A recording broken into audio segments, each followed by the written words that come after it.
देश भर में मौसम तेजी से बदल रहा है। पहाड़ों पर बर्फबारी शुरू होने से ठंड बढ़ने लगी है और बर्फीली हवाएं भी शरीर को परेशानी देने लगी है। यही कारण है कि उत्तर भारत में बर्फीली हवाओं का असर देखने को मिल रहा है और दिल्ली, पंजाब, यूपी, मुंबई और बिहार तक तापमान में गिरावट दर्ज की जा रही है। वहीं मौसम विभाग ने आज दिल्ली, पंजाब, हरियाणा, हिमाचल, यूपी और उत्तराखंड के कई जिलों में कोहरे की संभावना जताई है। मौसम विभाग ने तमिलनाडु और केरल के कई जिलों में बारिश का अलर्ट भी जारी किया है। तो ये चार तस्वीरें जो इस तरीके से मौसम में लगातार परिवर्तन आ रहा है। दिल्ली की पहली तस्वीर दिल्ली की, जहां पर पोल्यूशन भी बेहद खतरनाक स्तर पर है, लेकिन उसके साथ साथ अब ठंड भी बढ़ने लगी है, जिसकी वजह से लोगों को दिक्कतों का सामना करना पड़ रहा है। लेकिन सबसे ज्यादा दिक्कत कोहरे की वजह से दिखाई दे रही है। दूसरी तस्वीर मुंबई की है, जिसमें देख सकते हैं कि इस तरीके से कोहरे की चादर, धुंध की चादर यहां पर छाई हुई है। वहीं तीसरी तस्वीर उत्तर प्रदेश के आगरा से है, जिसकी वजह से कोहरे ने ताजमहल को अपने आगोश में ले लिया है। और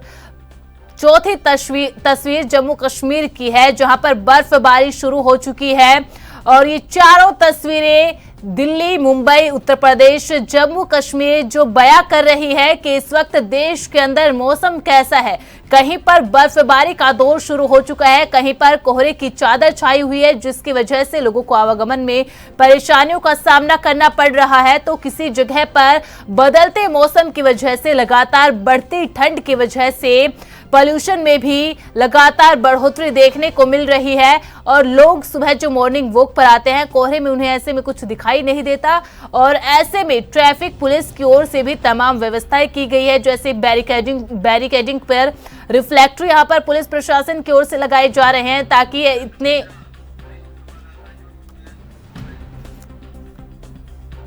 और इस पर ज्यादा अपडेट के लिए रुक कर लेते हमारे वरिष्ठ संवाददाता आनंद मिश्रा का। आनंद, देखिए चार तस्वीरें इस वक्त हम देख पा रहे हैं, जिसमें से दिल्ली है, उत्तर प्रदेश है, जम्मू कश्मीर, जहां पर बर्फबारी का दौर शुरू हुआ। उत्तर प्रदेश के अंदर जिस तरीके से कोहरे की चादर छाई हुई है, ऐसे में लोगों को खासा परेशानियों का सामना करना पड़ता है। मौसम विभाग की तरफ से अभी क्या कुछ यहाँ पर पूर्वानुमान लगाया गया है? देखिए, आपको बता दें कि मौसम जो है इस समय दीपावली की बाद से जो है वो उत्तर प्रदेश में मौसम काफी ठंडा हो चुका है और अब ठंडक की जो दस्तक है वो पूरी तरीके से उत्तर प्रदेश में आ चुकी है। कुछ जिले ऐसे हैं जहाँ पे आज बहुत अच्छी धूप निकली है और कुछ जिले ऐसे हैं जहाँ पे अभी भी कोहरे की जो चादर है वो छाई हुई है। जो यातायात है वो सुगम रूप से अभी नहीं चल रहा है, क्योंकि एक्सप्रेस वे, खासतौर से जो आगरा एक्सप्रेस वे है, यमुना एक्सप्रेस वे है, अभी भी यहाँ पे थोड़ी थोड़ी धुंध है और आने जाने में लोगों को समस्या का समाधान समस्या आ रही है, परेशानी हो रही है। तो इसलिए जो है जो परिवहन के जो साधन हैं उनको बहुत आराम से लोग चलाएं, क्योंकि लगातार जब आगरा एक्सप्रेस वे या यमुना एक्सप्रेस वे, जितने भी बड़े एक्सप्रेस वे उत्तर प्रदेश में बनाए गए हैं, वहाँ पे बड़े बड़े सड़क हादसे होते हैं। खासतौर से जब कोहरा छाया रहता है, कोहरा जब घना कोहरा होता है, तो कभी कभी तो ऐसे भी जो हम लोग को देखने को मिलते हैं कि 12-12, 13-13 गाड़ियां इकट्ठा भिड़ी हुई हैं और जो जनहानि होती है, जो क्षति होती है, जो आर्थिक क्षति होती है, वो बड़ी होती है और एक एक परिवार जो है, परिवार पूरे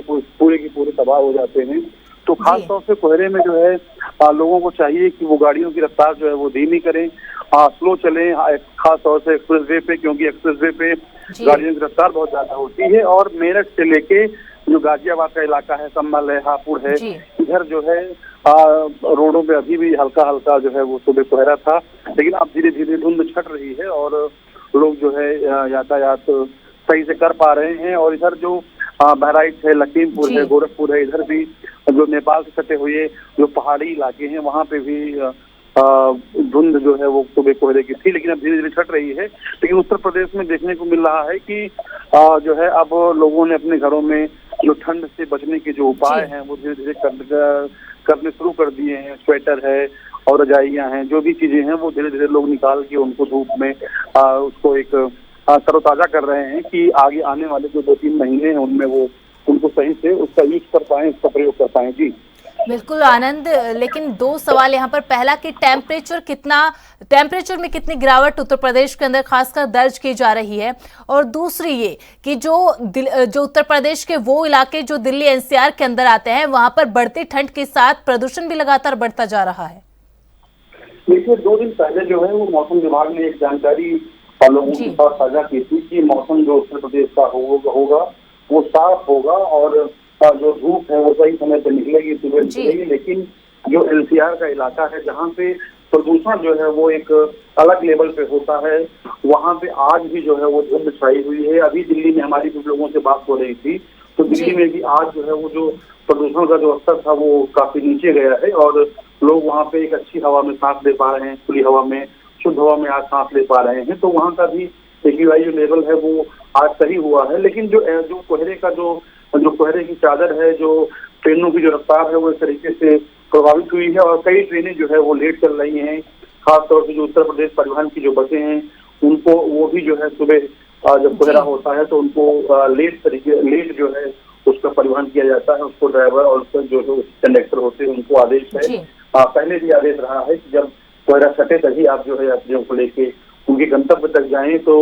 ये लगातार देखने को मिल रहा है उत्तर प्रदेश में और कोहरा जो है अब धीरे धीरे बढ़ेगा ही, क्योंकि ठंडक जो है अपनी चरम पे धीरे धीरे जाएगी। जी बिल्कुल आनंद, कोहरा तो बढ़ेगा, धुंध की चादर भी बढ़ेगी, और ऐसे में जब हम उत्तर प्रदेश की बात करते हैं तो आगरा के ताजमहल को कैसे भूल सकते हैं। और कोहरा इतना ज्यादा है कि जो पर्यटक वहां पर आ रहे हैं, टूरिस्ट वहां पर आ रहे हैं, उनको ताजमहल के दीदार नहीं हो पा रहे हैं। तो ऐसे में सोच सकते हैं कि किस तरीके से कोहरा इस वक्त होगा और कितनी जो है वाहनों के आवागमन में परेशानी हो रही है, आवाजाही में परेशानी हो रही है, ट्रेनों की रफ्तार धीमी हो चुकी है, कुछ ट्रेनें लेट है अपने टाइम से। तो ऐसे में जो ट्रैफिक पुलिस की खासकर बात की जाए, क्योंकि हमने चंडीगढ़ के अंदर देखा था कि ट्रैफिक पुलिस लोगों के लिए जो है रिफ्लेक्टर लगा रही थी, तो ऐसे में अगर उत्तर प्रदेश की बात की जाए तो इस कोहरे के चलते ट्रैफिक पुलिस की ओर से क्या इंतजाम किए गए हैं ताकि जो वाहन चालक है उनको रिफ्लेक्टर के जरिए समझ जाए कि कहां पर उनको रुकना है, क्योंकि सिग्नल भी ऐसे में लोगों को बहुत कम दिखाई देता है इस वजह से।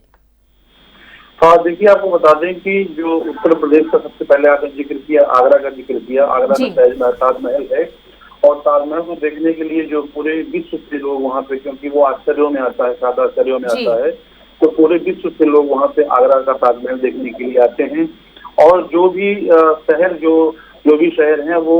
अगर वो उनके आसपास नदी के किनारे बसे हुए हैं तो वहाँ पे कोहरे का असर जो है वो सुबह होता है। नदियों के किनारे, समुद्र के किनारे जो भी शहर होते हैं वहाँ पे असर इन चीजों का होता है। तो आगरा में जो है वो यमुना नदी है और एकदम यमुना के किनारे जो है वो ताजमहल बना हुआ है। तो वहाँ पे सुबह जो है वो धुंध होती है, उसको कुछ कोहरे की चादरें होती हैं, लेकिन धीरे धीरे छट जाती हैं और करीब 11-12 बजे के आसपास जो पर्यटक हैं, जो बाहर से लोग वहाँ पे ताजमहल का दीदार करने आते हैं, वो 11-12 बजे के आसपास वहाँ पे जाके दीदार कर सकते हैं। और आगरा इतना खूबसूरत शहर है कि जो भी लोग वहाँ आता है, जो भी पर्यटक वहाँ आता है, वो कम से कम 2-3 दिन वहाँ रहता है। और पर्यटकों के लिए बहुत अच्छी सुविधाएं हैं वहाँ पे, बड़े बड़े अच्छे होटल हैं वहाँ पे, ढाबे हैं, आप महंगा भोजन भी कर सकते हैं और एक जो आम आदमी होता है सस्ता भोजन भी वहाँ पे जो अच्छा जो खान पीन है वहाँ पे होता है। तो इस दृष्टिकोण से आगरा का जो ताजमहल है उसको आप 11-12 बजे के आसपास जाके अपना वहाँ पे उसका दीदार कर सकते हैं। और सबसे बड़ी बात ये ट्रैफिक की है। ट्रैफिक के जो रूल्स हैं वो चंडीगढ़ क्योंकि बहुत ही डेवलप्ड जो है वो शहर है और एक पूरी तरीके से व्यवस्थित बनाया गया है। वहाँ पे जो सड़कें हैं बहुत चौड़ी हैं, बहुत ही व्यवस्थित है और जो ट्रैफिक व्यवस्था है वहाँ की चाक चौबंद है। लेकिन वहाँ के लोग जो है ट्रैफिक को बहुत अच्छे से जो नियम है उनका पालन करते हैं। लेकिन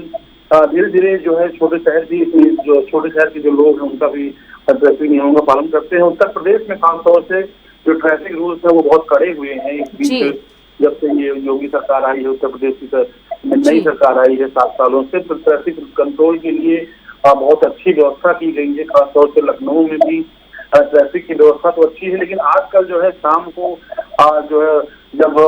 सरकारी जो कार्यालय हैं वो खुलते हैं और जो सुबह खुलते हैं और शाम को जब बंद होते हैं, तो जो भीड़ होती है वो एक अनियंत्रित जो है ट्रैफिक को अव्यवस्थित कर देती है और हर चौराहे पे जाम देखा जा रहा है उत्तर प्रदेश के लखनऊ शहर में। और खासतौर से जो अतिक्रमण के जो इलाके हैं, चाहे वो कैसरबाग हो, अमीनाबाद हो, चौक हो, हजरतगंज हो, यहाँ पे कल मैं अमीनाबाद गया था, वहाँ पे बहुत ही भीषण जो बहुत ही महत्वपूर्ण बाजार है लखनऊ की, वहाँ पे इतना भीषण जो है अतिक्रमण किया गया है। नगर निगम नगर पालिका जो है अतिक्रमण को हटाते हैं, लेकिन देखने में ये मिला कि जो अतिक्रमण है वो पूरे अमीनाबाद की जो रोडें हैं वो आधे से अधिक जो व्यापारी हैं, जो वहाँ पे दुकानदार हैं, वहाँ पे गाड़ियां खड़ी करते हैं और दुकानों के बाहर जो है वो जाम की स्थिति पैदा कर देते हैं। तो ट्रैफिक रूल्स इससे भी बहुत ज्यादा प्रभावित होते हैं और लोग जो है उसमें फंस के जो है घंटों अपना समय बर्बाद करते हैं। कभी कभी तो एम्बुलेंस भी जो है ऐसी स्थिति में फंस जाती है और कभी कभी जो है जो रोगी होते हैं, जो बीमार लोग होते हैं, उनकी मौत तक हो जाती है। तो इस कारण से जो अतिक्रमण है उनको व्यापारियों को हटाना चाहिए, जो लोग हैं, और देखना चाहिए कि ट्रैफिक रूल का पालन हो। और क्योंकि अब ठंड जो का मौसम धीरे धीरे बढ़ता ही जाएगा, कोहरा बढ़ता जाएगा, तो लोगों के लिए ये भी एक निर्देश आदेश होता है कि वो सही समय पे जो है जब धूप निकल जाए, जब मौसम एक साफ हो जाए, तो एक्सप्रेस वे पे निकलें और सड़कों पे निकलें और तभी जो है अपने वाहन का जो है की स्पीड बढ़ाएं। अन्यथा एक जो लेवल होता है, जो स्पीड का जो एक मानक है वो 40 किलोमीटर 50 किलोमीटर का, उसी के आसपास रहें, अन्यथा दुर्घटना हो सकती है। जी बिल्कुल आनंद, लेकिन एक और सवाल कि जब ठंड बढ़ती है तो जैसा कि आपने बताया, और सब सर्दियों में लोग अपने कपड़े निकाल लेते हैं, सर्दियों के अलाप का यहाँ पर सहारा लेते हैं, लेकिन जो लोग फुटपाथ पर रहते हैं उसके लिए प्रशासन की ओर से, सरकार की ओर से रेन बसेरों का इंतजाम किया जाता है। तो ऐसे में उत्तर प्रदेश सरकार की ओर से क्या अभी से जो इंतजाम है वो शुरू कर दिए गए हैं?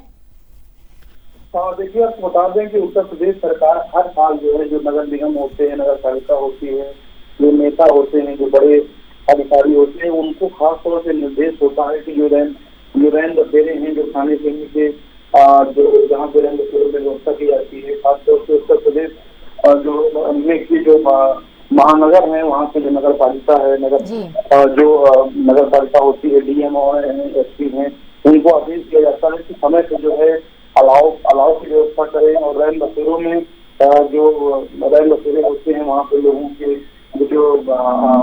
सुरक्षित लोग हैं, जो जिनके पास कोई आश्रय नहीं है, उनके रहने की व्यवस्था करें और उनके ओढ़ने और खाने पीने की व्यवस्था करें। और बड़े पैमाने पे जो समाजसेवी हैं, जो एनजीओ हैं, उनको भी एक आदेश होता है। आदेश क्या होता है, लोग जो एनजीओ होते हैं वो कंबल का वितरण करते हैं और खाने पीने की चीजें खाने पीने की चीजों का वितरण करते हैं। तो इससे एक राहत होती है। और अभी ठंड जो है धीरे धीरे बढ़ेगी, तो नए नए निर्देश, नए नए आदेश जो है वो सरकार के लिए आते हैं और जो है डीएम को खासतौर से आदेश ये होता है कि वो अलाव की व्यवस्था करें और जो रैन बसेरे होते हैं जिलों में उनकी व्यवस्था करें। जो प्रमुख चौराहे होते हैं वहाँ पे व्यवस्था की जाए कि कोई भी व्यक्ति जो है, जो गरीब व्यक्ति है, उसको कोई अव्यवस्था ना हो और वो ठंड में जो है वो ठंड से बचने का पूरा उसको साधन उपलब्ध हो। जी, बहुत बहुत शुक्रिया आनंद तमाम जानकारी के लिए।